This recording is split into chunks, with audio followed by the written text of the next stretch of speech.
நீங்க நினைச்சு பாருங்க, அது சரியா இருக்குமா? அவங்களுக்கான நியாயத்தை என்னைக்கு தேடி கொடுத்துருக்கு கவர்மெண்ட்? இன்னைக்கு எங்க அப்பா எப்படி பண்ணாரு?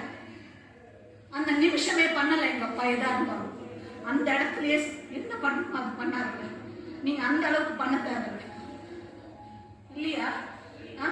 அன்னைக்கு அந்த பெண் கிட்ட நியாயம் இருந்திருந்தா சித்தப்பாக்கு கல்யாணம் நடந்துட்டு போய் பேசிருக்கோம். ஏன் பேசல? ஏன் பேசல? இன்னைக்கு ஒரு குடும்பமா குழந்தைங்க, நான் எங்க அம்மாவும் நானும் எங்க அப்பாவோட விஷயத்துல நிறைய என் தங்கச்சிக்கெல்லாம் பாதிக்கப்பட்டிருக்கோம். இன்னைக்கு அந்த குழந்தைங்க எத்தனை பேரோட பாதிப்பு இதுல? என்ன ஒரு கட்சியை அவ்வளவு ஈஸியா அழிச்சிடலாம்னு நினைச்சிட்டீங்களா?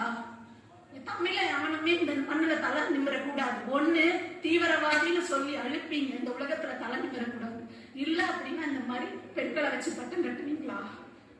இதுல யாராவது தமிழ் ஆளுங்க சம்மந்தப்பட்டிருக்கிறாங்க?